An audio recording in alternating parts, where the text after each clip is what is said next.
Hello दोस्तों, कैसे हो? आपका स्वागत है त्रिपान स्टडी सेंटर में। आज जो हम करने जा रहे हैं क्लास 10 एनआईएस बोर्ड का जो है सोशल साइंस का चैप्टर नंबर 18।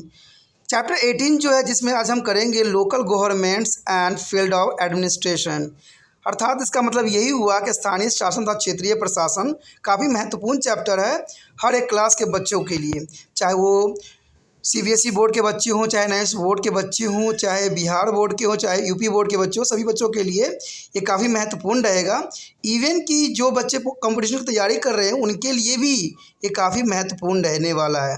इसमें जो है हम 74 और 73 जो है पंचायती राज के बारे में बहुत ही विस्तार पूर्वक चर्चा करेंगे और हर एक पहलू पर विस्तार पूर्वक जो है प्रकाश डालेंगे। लेकिन दोस्तों, चैप्टर स्टार्ट करने से पहले एक बात जो मैं हमेशा कहता हूँ, जिसको आपको सोचना भी चाहिए, विचार भी करना चाहिए और इवन अमल भी करना चाहिए, वो ये है कि जब भी वीडियो देखिए पूरा देखिए, क्योंकि अधूरा जानकारी सदैव खतरनाक होता है। साथ में एक इंपॉर्टेंट बात ये भी रहता है, अगर आप पहली बार वीडियो देख रहे हो तो लाइक शेयर सब्सक्राइब करना मत भूलना, क्योंकि दोस्तों लाइक कीजिएगा तो बनाने वाले का मनोबल बढ़ता है, सब्सक्राइब कीजिएगा तो इससे ये होता है कि जब भी मैं कोई वीडियो डालूंगा उसका नोटिफिकेशन आपको समय रहते मिल जाएगा। और देखिए, शेयर का मतलब ये होता है कि आपके थ्रू न जाने किन बच्चों को हेल्प मिल जाए, ये आप भी नहीं जानोगे, इसलिए जो है आप शेयर जरूर करो, ठीक है। व्हाट्सएप स्टेटस पे भी लगाओ। दोस्तों, एनआईएस सेंटर जो है कई मानने में बहुत से बच्चों के लिए हेल्पफुल है, चाहे वो 8th क्लास हो, 9th 10th 11th 12th हो, चाहे वो एनआईएस बोर्ड के बच्चे हों, ठीक है, चाहे बीए एमए के बच्चे हो, सभी क्लासों के लिए कुछ ना कुछ जो है त्रिपान सेंटर में उपलब्ध है। तो इसलिए आपके लिए ज़रूरी है कि आप सब्सक्राइब करके इसको चैनल को जो है सेव कर लो, नहीं तो बाद में अगर रिसर्च करोगे तो शायद आपको ये चैनल प्राप्त ना हो। तो इसलिए सोचना नहीं, विचार नहीं करना है, सब्सक्राइब करके जो है अपने पास सेव करना है। दोस्तों, ये तो बात था आपके लिए, लेकिन अब देखते हैं हमारा आज टॉपिक क्या है। Today we have discussion most important chapter here, local governments and field administration. There is a most important chapter here. The first topic arrive here, local government. What do you mean to the local government here? That's important. Here, one student asked there, Vijay asked the teacher, why the Gram Panchayat is called a local government institution? The Vijay is important question asked the teacher here. Why this called to the Gram Panchayat as a local government institution? You must be aware by now that Indian began to the federal system has a governments are two level. Union government at the central state and government at the state level. That's important here. The union government, the central and state governments at the state level. Besides these two governments, Constitution of India has provided for a seat for institution for a rural and urban area. Commonly known as the local government is the third tier of the governments aimed at a development and social justice at the local level and act as the instrument of decentralization of powers. And this said to be a best government largely because of its closest interferes with their local people. It's a proof of forms to be them to be deliberate on the nature of local problems and devices is appreciate the solution that are in a conformance with their local situation. Local governments is in fact a governments of local people, and why the local people for their local peoples began to look like the nearest to the people. The local government institutions are under constant observation of the society, and this goes a long way in enhancing local governments and accountability. In fact, the role of local self-government institution is so pervasive and the service provided by them is so closest to the daily lives and local communities that it is said to be served the local citizenry from cradles to their grave. That's important here. The teacher asked Vijay, if you know that right of a some time there has been some sort of community based on institution in different part of India. They had been to the variously known as a panchayat.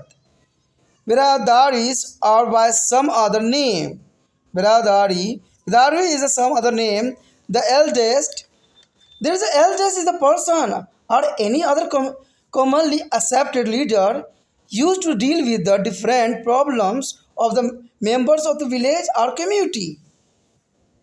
In many films or TV serials, you must be have noticed panchayati listening to be complaints of member and making decision to the resolve their issue. A story is a Panch Parameshwara. Panch Parameshwara by Reverend Literate of Prem Chand also is depicted there is a role of Panchayat. That all traditional organization, Panchayat is still prevalent and working in the villages. And keeping the view there is important as expectations and utilities of the traditional institute and institution. The traditional institution there here, the government of India has continued with their system to work for the welfare of people. That's important. The first point here, rural and urban local government.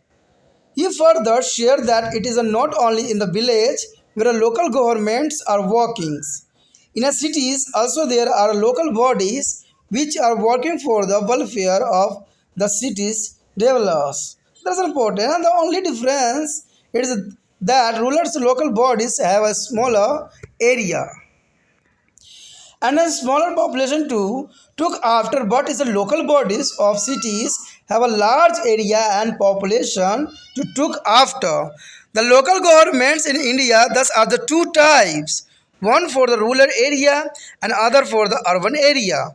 The system of rural local government is known as the Panchayati Raj system. Other that of urban local government, three kinds of institutional arrangement in a different cities and town, and these are known as the municipal corporation and municipalities and Nagar Panchayat. The organization and the functioning of both the Panchayati Raj system and urban local governments have been to greatly influenced by the 73rd and 74th Constitutional Amended Act of 1992. That is the most important for here. यहाँ पर जो हमारे समक्ष chapter आया है स्थानीय शासन और क्षेत्रीय प्रशासन।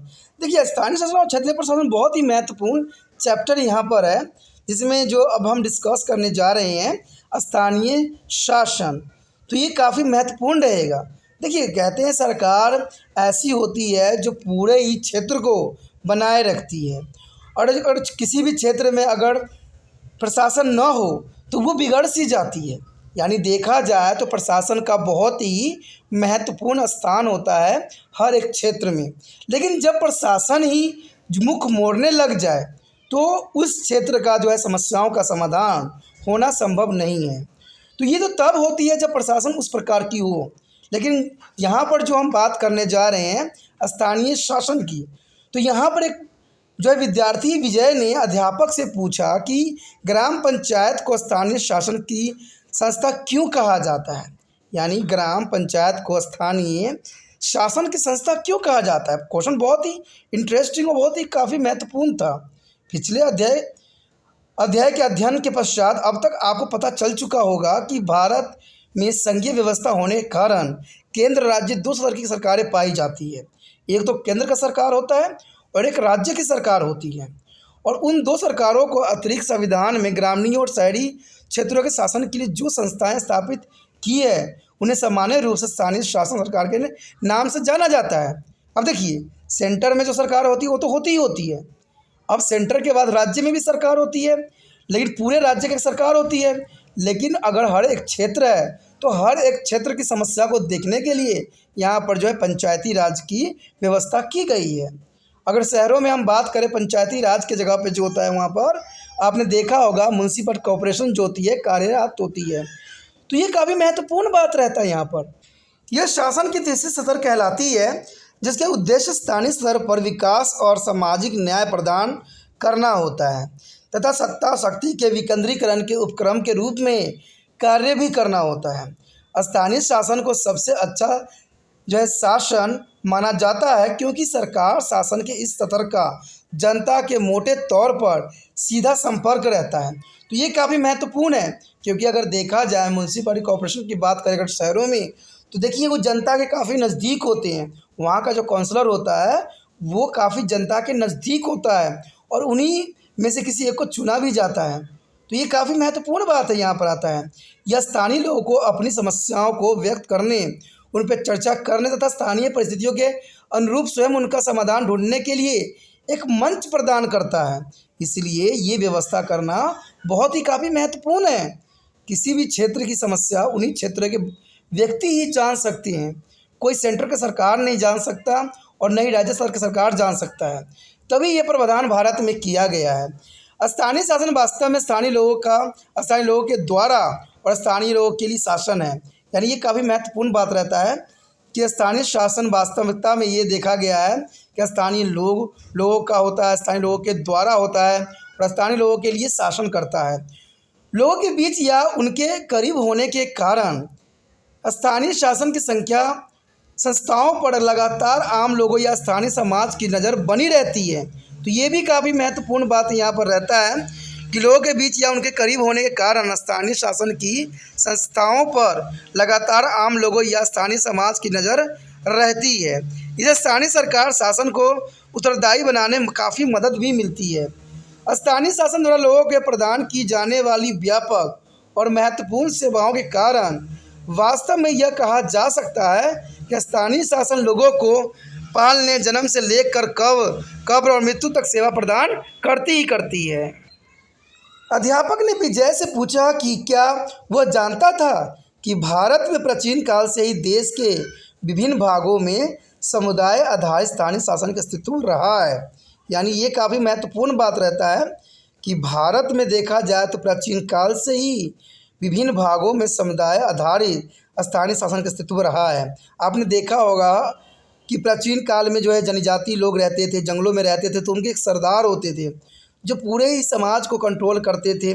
तो ये आज के सिस्टम नहीं है, पुराने समय से ये चलता हुआ आ रहा है। और उस समय राजा हुआ करता था और राजा के अधीन जो है मंत्री लोग हर एक क्षेत्र में होते थे जो वहाँ के शासन कंट्रोल करते थे, और उनके अंदर जो होते थे मुखिया हुआ करता था। तो इस तरह से पुराने समय में भी यानी प्राचीन काल में भी शासन चलाई जाती थी। उन्हें अलग अलग क्षेत्रों में विभिन्न नामों से जाना जाता था उस समय, जैसे पंचायत, बिरादरी और अन्य। बिरादरी भी आपको पता है कि आपकी बिरादरी से आपको निष्कासित कर दिया जाएगा। तो पंचायत में या देखा जाए तो गाँव में इस तरह के जो है शब्द सुनने का आपको आम मिल जाती है कि आप किस बिरादरी से जो है बिलोंग करते हो। तो अन्य बहुत से नाम हैं, कई क्षेत्रों में उसके नाम जो है बदलते रहते हैं। गांव का अगर वयोवृद्ध या सर्वसामान्य व्यक्ति इसका नेतृत्व कर लोगों की समस्याओं का समाधान करता है। आपको पता ही होगा कि गांव में जो मुखिया होता है या पहले चुने जाते थे वो काफ़ी बाध्य वृद्ध होते थे, यानी काफ़ी वृद्ध होते थे या सामान्य तौर से उनका विशेष स्थान होता था और उनको पूरे ही गाँव को जो है इन समस्याओं का समाधान करने के लिए बुलाया जाता था और उस समय काफ़ी महत्वपूर्ण था। आपने कई फिल्मों और टीवी धारावाहिकों में भी देखा होगा कि किस प्रकार लोग पंचायत के समक्ष अपनी समस्याएं रखते हैं तथा पंचायत उन पर अपना निर्णय समाधान देती है। हिंदी के महान साहित्यकार प्रेमचंद ने पंच परमेश्वर नामक कहानी में पंचायत की महत्ता को वर्णन भी किया था। या हम कभी कभी ये भी सुनने में हमें टीवी सीरियलों में आता है कि पंच परमेश्वर होता है, और यहाँ तक कि मुंशी प्रेमचंद जी ने पंच परमेश्वर नामक कहानी भी पंचायत की महत्ता को दर्शाने के लिए लिखी थी, जो कि काफ़ी महत्वपूर्ण थी।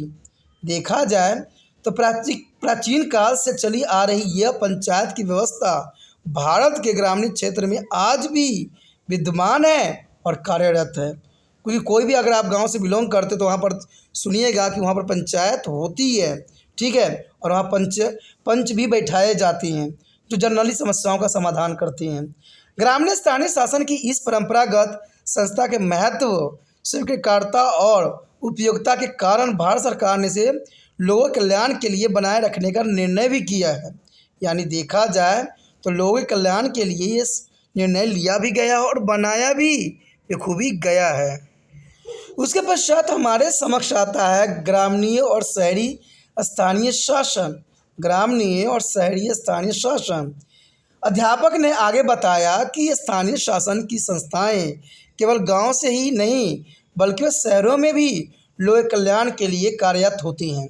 यानी देखा जाए तो ग्रामीण और शहरी स्थान दोनों में ही इस तरह के प्रावधान किए गए हैं, और इन दोनों के बीच केवल एक विभिन्नता है कि ग्रामीण स्थानीय शासन का क्षेत्र जनसंख्या शहरी स्थानीय संस्था की तुलना में कम होती है। तो ये तो आम बात है कि आपने देखा ही होगा, ग्रामीण स्थानीय शासन का क्षेत्र जो जनसंख्या जो है शहरी गांव में कम होती है और शहरों में अधिक होती है।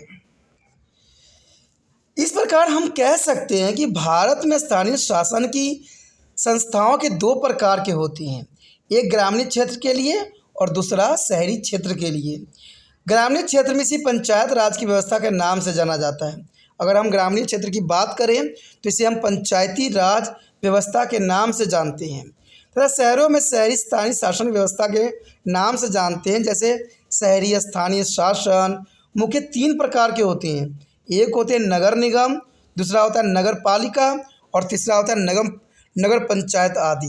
तो आप समझ सकते हो कि शहरों में ये 3 तरह के प्रावधान किए गए हैं, नगर निगम, नगर पालिका और नगर पंचायत। और देखा जाए तो इसके अंतर्गत जो है 77वें और जो है 74वें संविधान संशोधन 1992 में ग्रामीण और शहरी शासन की संस्थाओं के संगठन और कार्य प्रणाली को अत्यधिक प्रभावित भी किया गया था। यानी जब हम 73 और 74 आर्टिकल पढ़ेंगे तो जानेंगे कि यहाँ पर जो है कितनी बातों को जो है रखी गई है और किस बातों पर एनालाइज की गई है। तो ये काफ़ी महत्व रखता है कि शहरों की बात करें तो वहाँ पर 3 तरह की संस्थाएं आम तौर पे पाई जाती है, चाहे नगर निगम हो, चाहे नगर पालिका हो या नगर पंचायत हो।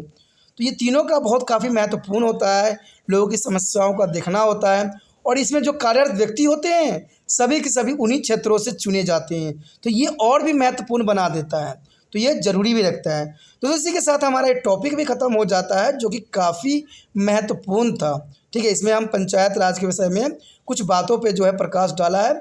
आगे का टॉपिक जो हमारा काफ़ी महत्वपूर्ण रहने वाला है पंचायती राज व्यवस्था, तो ये काफ़ी महत्व रखेगा अपने स्थान पर। तो आप बने रहे त्रिपान स्टडी सेंटर के साथ। अगर आपको ये वीडियो समझ में आया, अच्छा लगा, कुछ इंटरेस्टिंग बातें बताई गई तो आप लाइक शेयर सब्सक्राइब जरूर कीजिए। जितना हो सके इस वीडियो को शेयर कीजिए जिससे दूसरे बच्चे भी इससे लाभान्वित हो सके। कहते हैं दूसरे बच्चों को हेल्प करना ही दूसरे बच्चे का कर्तव्य होना चाहिए, तभी जो है जीवन के सही मानने में पहलू बनेगी और सही जीवन चलता है। ठीक है दोस्तों, अगर पहली बार वीडियो देख रहे थे, ठीक है, अगर आपको वीडियो समझ आया तो ज़रूर चैनल को सब्सक्राइब करके अपने मोबाइल में सेव कर लीजिए, क्योंकि अगर आगे भी अगर कुछ देखना चाहते हो, समझना चाहते हो तो बहुत सी चीज़ें त्रिपान स्टडी सेंटर पे उपलब्ध है। क्योंकि त्रिपान स्टडी सेंटर जो है 8th से लेके MA तक के बच्चों के लिए अग्रसर है। तो सोचिए नहीं, विचार मत कीजिए, अब देखिए नहीं, ऐसे जो सब्सक्राइब का बटन आपको दिख रहा है उसको दबाइए और त्रिपान स्टडी सेंटर के साथ जुड़ जाइए।